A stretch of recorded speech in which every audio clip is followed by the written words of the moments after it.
সোনা মায়ের আধার কার্ড করতে গিয়ে কি সমস্যার মধ্যে পড়তে হয়েছে পুরো ভিডিওটা দেখো। আশা করি যাদের বেবিদের আধার কার্ড হয়নি তাদের অনেকটাই কাজে লাগবে। তো হ্যালো এভরিওয়ান, গুড মর্নিং। আমি রূপালী। আমার আজকে আরও একটা নতুন ব্লগে তোমাদের সকলকে জানাই অনেক অনেক স্বাগত। আশা করি তোমরা সকলে খুব ভালো আছো, আর আমরাও কিন্তু বেশ ভালো আছি। আজকের বারটি ছিল মঙ্গলবার, আর এখন ঘড়ির কাঁটায় বেঁচে গেছে ঠিক সকাল 6:45।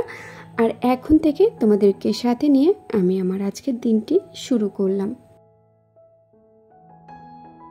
ঘুম থেকে উঠে আগে সোনামায়ের কাপড় চোপড়গুলো কাচা ধোয়া হয়ে যাবার পরই সোজা ছাদে এসে প্রথমে মেলে দিয়ে গেলাম। তারপর এখন যেহেতু নিচের সমস্ত রুমগুলো মোছা হবে, তাই দেখো পাপোশগুলো তুলে নিয়ে এসে ভালো করে এখন ঝেড়ে নিচ্ছি। প্রত্যেকটা রুমের পাপোশ নিয়ে চলে এসেছি, দেওয়ালের মধ্যেই জোরে জোরে মেরে আর কি ধুলোগুলো বের করে দিচ্ছি। আর তারপর পাপোশের মধ্যে যদি চুল টুল লেগে আছে সেগুলো ফেলে দিলাম। চলো এখন মোটামুটি পাপোশগুলো আমার ঝাড়া হয়ে গেছে, এখন দেওয়ালটার মধ্যেই রেখে দিই, কারণ বললামই যে নিচের সমস্ত রুমগুলো মোছা ধোয়া করব। তারপরে যখন নিচের রুমগুলো মোছা হয়ে যাবে তারপর নিজের নিজের জায়গায় পাপোশগুলো রেখে দেব। এইদিকে সকালে যেই ঘুম ভেঙেছে, ঘুম ভাঙার সাথে সাথেই বিছানা ছেড়ে উঠতে হয়। বিছানা তার 5টা মিনিটও থাকতে ইচ্ছে করে না, কারণ সকালে কাজ করার তাড়াটা এতটাই থাকে। তো তারপর রুমগুলো মুছে আমি স্নান করে নিয়েছি। এখন স্নান করে যাচ্ছি ছাদে, যে কাপড়গুলো কেচেছিলাম সেগুলো মেলার জন্য। সোনামাকে যেহেতু এখন নেওয়ার মতন বাড়িতে কেউ ছিল না, তাই সোনামাকেও সাথে করে নিয়ে যাচ্ছি। ওকে তো এখন আর নিচে একা রাখতে পারবো না। এইদিকে সোনামাকে দেখো এখনও কোলের মধ্যে কিছুতেই থাকবে না, বা কোলে কোলে কোথাও যাবে না। ওকে দেওয়াল ধরে ধরে দাঁড়িয়ে দাঁড়িয়ে যেতে হবে, আর না হয় তোমাকে হামাগুড়ি দিয়ে যেতে হবে। ওকে কোলে করে নিয়ে আসছিলাম, তবে ও যেই দেখেছে মা ছাদে যাচ্ছে অমনি কোল থেকে নেমে দেখো নিজেই এক পা করে সিঁড়ি বেয়ে উঠে উঠে যাচ্ছে। আর এই যে আমার বালতি ভর্তি কাপড় সেটাকেও সাথে করে নিয়ে গেলাম। চলো এখন ছাদে চলে এসেছি, দরজাটা আগে লাগিয়ে দিই। সোনামা এখন সোনামায়ের মতো ছাদে একটু খেলা করুক, আর সেই ফাঁকে আমি আমার জামা কাপড়গুলো মেলে দিয়ে যাই। আচ্ছা নতুন মায়েরা একটা কথা বলো তো, যাদের বেবি আর কি আমার সোনামায়ের বয়সে, তোমাদের বেবিরাও কি এখন আর কোলের মধ্যে থাকতে চায় না? সব সময় বলবো হয় হাঁটাচলা করব, আর না হয় গোটা বাড়ি ঘুরে বেড়াবো হামা দিয়ে দিয়ে। অবশ্যই কিন্তু ঝটপট করে কমেন্ট করে ফেলো। তো এইদিকে দেখো কাপড় চোপড়গুলো আমার মেলা হয়ে গেছে, এখন ভালো করে চুলটা ঝেড়ে নিলাম। এখন আমি আর সোনামা দুজনে ছাদে চলে এসেছি, কারণ জামা প্যান্টগুলো মেলার জন্য। আর সোনামাকে যেহেতু ধরার মতন কেউ ছিল না, তাই সাথে করে সোনামাকেও নিয়ে চলে এসেছি। এই যে সোনামা শুধু এদিকে আর ওদিকে দেখছে কি নিয়ে ও খেলা করবে, তাই না বেটা? তাই না? শুধু ধান্দাবাজ না, দেখছো শুধু একবার এইদিকে তাকাচ্ছে একবার ওইদিকে তাকাচ্ছে, শুধু খেলার জিনিস খুঁজছে। হাসি হচ্ছে, মাথায় হাসি হচ্ছে। চলো তোমার খাওয়া হয়নি, খাবার খাইয়ে দেবো। চলো সোনা মায়ের খাবারটা রেডি করে এসেছে, চলো ওকে গিয়ে খাইয়ে দিই। আজকে গরমটাও বিভৎস লাগছে, চলো নিচে চলো। সোনা মায়ের খাবারটা রেডি করেই গিয়েছিলাম, ঠান্ডা হবার জন্য দিয়ে গিয়েছিলাম।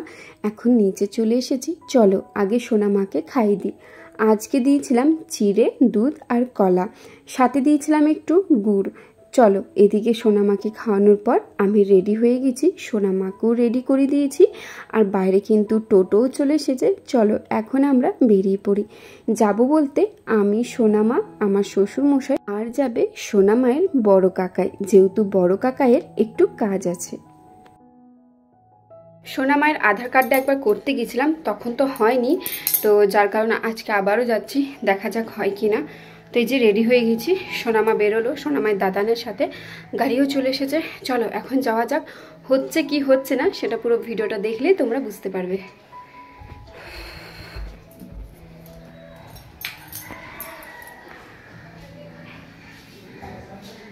চল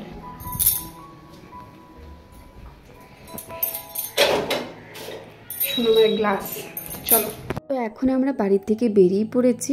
চলো এবার তোমাদের সাথে শেয়ার করি আমরা যে সোনামায়ের আধার কার্ড করতে গেলাম, আদৌ কি আধার কার্ড করাটা হয়েছে, বা আধার কার্ড করতে গিয়ে কি সমস্যার মধ্যে আমাদেরকে পড়তে হয়েছে।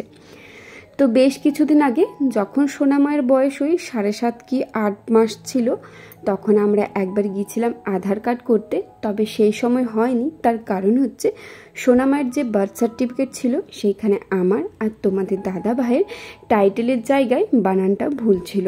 মানে যেখানে আমরা TY লিখি সেখানে একটা TY ছিল, যার কারণে সেই মুহূর্তে সোনামায়ের আধার কার্ডটা হয়নি। তো সেই সময় হয়ে গেলে হয়তো এখন যে সমস্যার মধ্যে আমাদের পড়তে হয়েছে সেটা পড়তে হতো না। তো আমরা প্রথমে গিয়েছিলাম দুর্গাপুরের পলাশডিয়া বলে একটা পোস্ট অফিস আছে, তো সেখানেই প্রথমও গিয়েছিলাম, মানে যখন আর কি সোনামায়ের 8 মাস বয়সে। তখন কিন্তু এইখানে আধার কার্ড করা হচ্ছিল, তবে গিয়ে জানতে পারি এখন সেটা বন্ধ হয়ে গেছে। আর এই বন্ধ হওয়ার কারণেই আমাদের যত সমস্যা হয়েছে। তো এখানে আমার শ্বশুর মশাই আর আমার দেওর কথা বলছিল ওনাদের সাথে যে কোথায় যাব। তারপরে আমরা চলে গিয়েছিলাম দুর্গাপুরের সিটি সেন্টার বলে একটা জায়গা আছে সেইখানে। যারা দুর্গাপুরের আশেপাশে থাকো তারা আশা করি জানবে।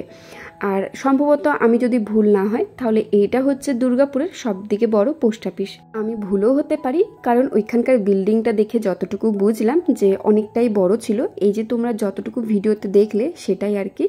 তো যাই হোক, ওখানে গিয়েও জানতে পারি যে প্রায় আমার থেকে আগে 30টা ফর্ম জমা পড়ে গেছে আর লিঙ্ক ছিল না। তো সেই 30টা ফর্মও হবে কি না কোনো গ্যারেন্টি ছিল না, যার কারণে সেখান থেকে আমাদেরকে পাঠানো হয় দুর্গাপুরের সিটি সেন্টারের কাছেই কিছু একটা নাম ছিল, সম্ভবত এই মুহূর্তে নামটা আমার মনে পড়ছে না। তো সেখানে গিয়ে জানতে পারি যে হ্যাঁ এইখানে আধার কার্ড হচ্ছে, তবে সেখানে আধার কার্ড হওয়ার বিশাল একটা নিয়ম। এবার বলি কী নিয়ম।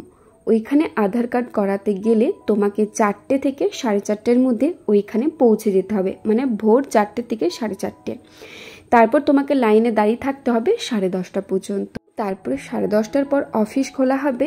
আর তারপর যদি তোমার 30 থেকে 35-এর মধ্যে নাম থাকে তবেই কিন্তু হবে, তাছাড়া হবে না। এবার তোমরাই বলো, যেখানে আমরা গিয়েছিলাম সেখান থেকে আমার বাড়ির দূরত্ব প্রায় 20 মিনিটের কাছাকাছি হবে হয়তো, আবার আমি ভুলও হতে পারি। অত ভোরবেলাতে গিয়ে তোমাকে লাইনে দাঁড়িয়ে থাকতে হবে, তারপরে হবে কিনা সেটা অফিস খোলার পর তুমি জানতে পারবে। তো এই কথাটা শুনে বিশ্বাস করো এতটাই খারাপ লাগছে যে কি বলবো। ভাবছিলাম যে আদৌ সোনামায়ের আধার কার্ডটা হবে কি হবে না। আচ্ছা এবার তোমরা বলো তো, যাদের আর কি বেবিদের আধার কার্ড হয়ে গেছে, তোমাদের কিভাবে হয়েছে, মানে পোস্ট অফিসে কি হয়েছে নাকি অন্য কোথাও করানো হয়েছে, আমাকে অবশ্যই কিন্তু জানাবে। আর যারা দুর্গাপুরের আশেপাশে থাকো বা দুর্গাপুরের মধ্যে থাকো, অনেকেই তো দুর্গাপুরবাসী আমার ভিডিও দেখো, তো তোমরা কোথায় আধার কার্ড করিয়েছো, কি প্রসেসে করিয়েছো, অবশ্যই কিন্তু আমাকে জানাবে। যদি কমেন্ট করা সম্ভব না হয় তাহলে আমাকে অবশ্যই ফেসবুকে মেসেজ করবে, তাহলে হয়তো জানতে পারবো আর তাড়াহুড়ো করে সোনামায়ের আধার কার্ডও করাতে পারবো। আসলে আধার কার্ডটা হয়ে গেলে অনেকটাই সুবিধা হতো, টুকটাক যে কাজগুলো ছিল সেগুলো করাতে পারতাম। তবে এই আধার কার্ডটা হচ্ছে না বলে কাজগুলো জানো তো বাকি থেকে গেছে। আর তোমাদের কার কার আধার কার্ড হয়েছে অবশ্যই কিন্তু জানাবে, আর কত মাসে করিয়েছো সেটাও কিন্তু আমাকে জানাবে। তো এইদিকে দেখো, আমরা তো বাড়ি অনেকক্ষণ আগে চলে এসেছি আর এখন কিন্তু বিকেলবেলা হয়ে গেছে। তো সোনামাকে দুপুরে খাওয়া দাওয়া করানোর পর আর আমরাও খাওয়া দাওয়া করার পর ঘুমিয়ে পড়েছিলাম। এখন ঘুম থেকে উঠে পড়েছি। ঘুম থেকে উঠে সোনামাকে নিয়ে সোজা রান্নাঘরে চলে এসেছি, কারণ সোনামায়ের খাবারটা রেডি করব। আমাকে অনেকেই বলেছো দিদি ভাই তুমি সোনামাকে কিভাবে জলমুড়ি দাও, অবশ্যই কিন্তু আমাদের সাথে শেয়ার করবে। চলো, এর আগে তো আমি অনেকবার শেয়ার করেছি, তবে আজকে যেহেতু সোনামাকে খাওয়াবো তাই ভাবলাম আরেকবার তোমাদের সাথে শেয়ার করে দিই। মুড়িটাকে আমি আগেই মিক্সিতে গুঁড়ো করে রেখে দিই, কারণ এখনও পর্যন্ত সোনামা গোটা মুড়ি খেতে শিখেনি।